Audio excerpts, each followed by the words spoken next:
Greetings, salutations, film fans. My name is John Campion, senior editor of AMC Movie News, and this is AMC Movie Talk for movie fans. Now, normally, this is the show where we run down all the biggest news stories in the world of movies for the day and give you insight into what it all means.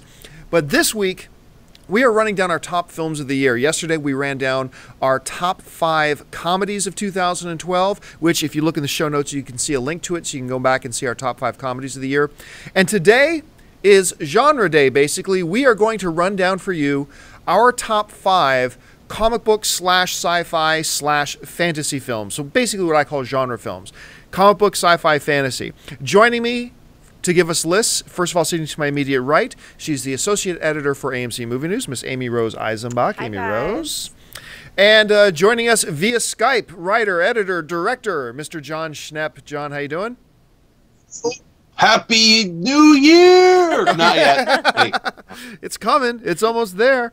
You know, I'm just going to throw this in there. I got a great email the other day. I got to share this with everybody. I'm sitting at home.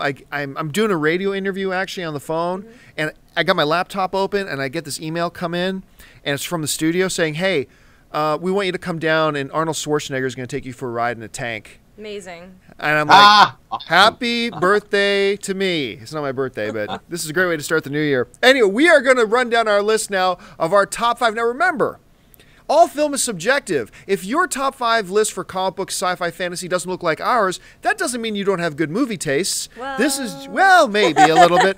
This is just our list. And what's really important is we want you to jump in the comment section after we're done here and tell us what you think of our lists, what would your list look like, and let the conversation go from there. With all that being said, let's start with our top 5s. Amy Rose, we're going to start with you. Starting with me again, huh? Number 5, comic book, sci-fi, fantasy. What do you got? All right. My number 5 slot was kind of tough for me. I was honestly dancing between Snow White and the Huntsman. I thought it was really dark and awesome.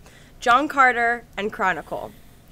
John Carter, I think, is one of the most underappreciated films ever because of the marketing, but it was great. Chronicle, biggest surprise of the film. My number 5 slot is going to go to John Carter. John Carter at number 5. But it was toss-up for me because all 3 of those I thought were really well done and really good. Number 4 is going to be Looper. I had a blast with Looper. I thought, you know, once you got over the facial prosthetics of Joseph Gordon-Levitt, I just thought the acting was great, the story was great, visually it was stunning. I had a lot of fun with it. Emily Blunt is one of my favorite female actresses. I just thought it was great. Great story, kept me guessing until the end. Number 3, slightly controversial perhaps, I have The Dark Knight Rises. While there were definitely plot holes, you know, unquestionably, it was still a stunning cinematic achievement from Christopher Nolan, who's one of my favorite directors. No one has done Gotham the way Nolan has done Gotham. His characters were great. Anne Hathaway completely stole the show as Catwoman. I had my doubts when she was first cast. I thought it was great. You know, we still got the iconic Batman lifted over by Bane's arms images and like all the good things that the diehard fans wanted. And yes, plot holes, but it was still a huge achievement in film that I love and a wonderful trilogy. Number 2, The Hobbit. I love me some Middle Earth. Yes. Peter Jackson is just the master of the quest, and I think they did a really great job leading into Lord of the Rings. And for me, 3 hours flew by. I didn't think it dragged at all. I thought it was fantastic. And number 1, The Avengers. I have not had that much fun in a film. It was all year. I smiled the entire time. Joss Whedon's the master. He did a fantastic job. Happy to know he's going to do number 2 as well. You know, it's a really hard task to give each superhero their amount of time, you know, screen time to shine and really see their characters. Yeah. And I thought he just did it brilliantly. And I loved it. I smiled and laughed and clapped the whole film. So all right, so run us down again. Top 5 once again. Top 5. Number 5, again, tough. I went with John Carter, Chronicle, and Snow White. Honorable mentions. Number 4 was Looper. Number 3 was The Dark Knight Rises. Number 2, The Hobbit. And number 1 was The Avengers. All right. So, Schnepp, I've been waiting to hear yours. Run us down here, starting number 5. What's at number 5 for you?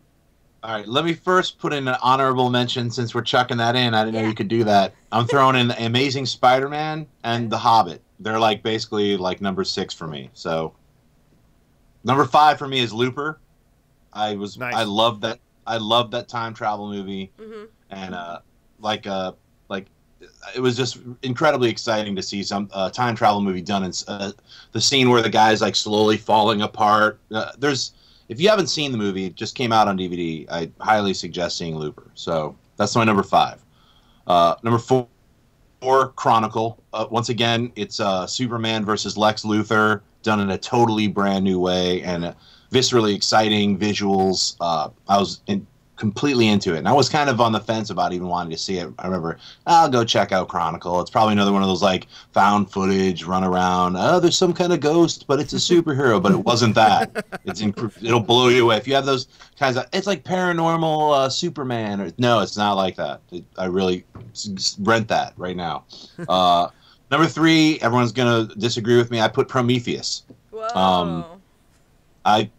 Aside from some giant plot holes that you have to jump over, visually stunning film. I saw it in IMAX 3D. Incredible film, not just for the visuals, but the scope of the story that they were trying to tell about like the birth of man, but somehow merging it with Alien. I know a lot of diehard Alien fans really weren't into it because it wasn't, basically another chestburster alien hunting down humans type of a film, but I think it merges in great. I really hope that the sequel does do that final crossover and we get to the first Alien, which I know it'll happen. I have faith in that. I really loved it. So, hate me if you will. Number 2 is not The Dark Knight Rises. It's Dread 3D, and why did you not see it in the theater in 3D? That movie was incredible. Dread was everything The Dark Knight wasn't. So, Dread sorry, was I'm like awesome. Dread was incredible. I want to take certain images from that and turn that into like visual photographs. Like there are certain sequences that are just pure art in 3D slow. And if you saw the movie, you know exactly what I'm talking about. Just really blown away by how exciting it was. Granted, The Raid came out like 6 months earlier, so everybody was like, oh, it's a ripoff of The Raid. It's like a dude having to go up a big tower. It's like, yeah, this happens sometimes, guys. Like movies and the go two were into actually in production at the same time. Yeah. So they were completely unaware of each other's existence. Yeah, 2 writers at different parts of the world. What if you had to take over a whole tower, writing the same type of story, but both films executed in totally different ways? I love The Raid too, but I love Dread better. Number 1, obviously, The Avengers. Hands down, the best superhero film ever put to film. Exciting, funny. I finally got to see the Hulk fight Thor the right way. Yes. Like, I wanted to see since I was 5. I'm like, what would happen if the God of Thunder fought that giant green dude? Well, you'll see it. It's awesome. Joss Whedon, thank you for giving a fanboy the best superhero movie that he ever wanted. I mean, now unfortunately you have to make the second one and make it just as good, dude. So bam, you got I love the Dark Knight. You didn't like the Dark Knight Rises. That's not like, I'm a Batman fan, and Dark Knight Rises to me as a fan is a failure. So I'll say the Dark Knight. It's a 2-film thing. Batman Begins, Dark Knight. That's so. I just want to let that be said. I agree some with people, the they love the link Dark Knight Rises. in the 3. I definitely agree with the weakest link in the 3. But all right. I still think it was great. All right, we're not going to talk about that. Sorry. That's my fun. Time for me to give. Oh yeah, run us down your top 5 again. My Total Recall, Wrath of the Titans, Men in Black 3. Oh, I'm sorry, that's the worst of the. That's my other list. First 5. Sorry, I wasn't supposed to read that. All right, top 5: Looper, Chronicle, Prometheus, Dread 3D, and The Avengers. Bam. Nice. Bam. All right, so I guess since we're starting with honorable mentions, I'll list 3 as my honorable mentions. Dread 3D, I love that movie. It actually pains me not to put it in my top 5 list. I was floored by that movie. As many problems as I had with The Dark Knight Rises, I still enjoyed it. I mean, you hear me complain about it all the time, so you might be surprised to hear me say I actually liked it, but I did. I just can't put it on my top 5 list. And my last honorable mention goes to John Carter, which is a movie that got a really bad rap. It is one of the only true science fiction films we saw this year. It was great. I just really enjoyed it. So let me start with my number 5. Number 5, Chronicle. Maybe my biggest surprise movie of the year. Like Schnepp said, I looked at it and thought, oh my gosh, it's another found footage movie. Yawn. Went to go see it because I had to. Loved it. Loved it. I cannot wait for their follow-up, for their sequel. Number 4 for me, The Amazing Spider-Man. I actually thought, while maybe not as good as Spider-Man 2, I thought it was better than Sam Raimi's Spider-Man 1, and obviously better than Spider-Man 3.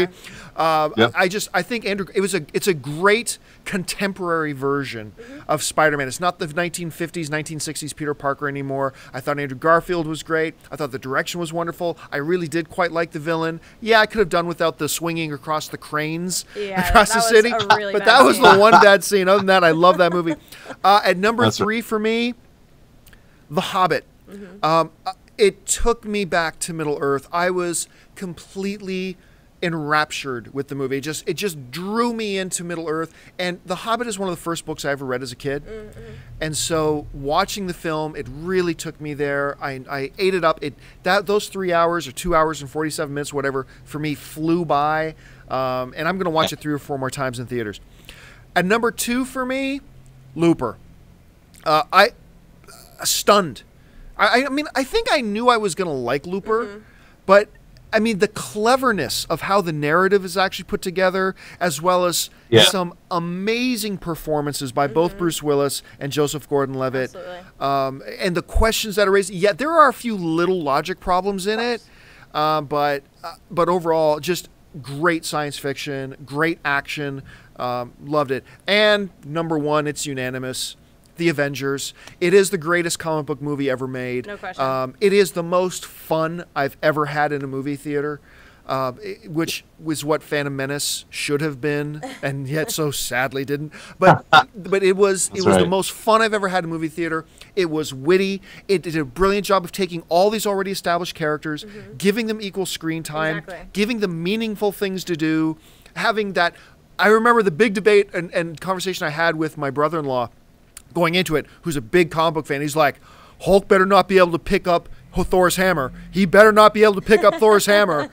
And they got it right. Even the Hulk cannot pick up Thor's hammer. I mean, that was awesome. It showed us everything we wanted to see, and I am dying for that. So let me run down once again my top 5. At number 5, Chronicle.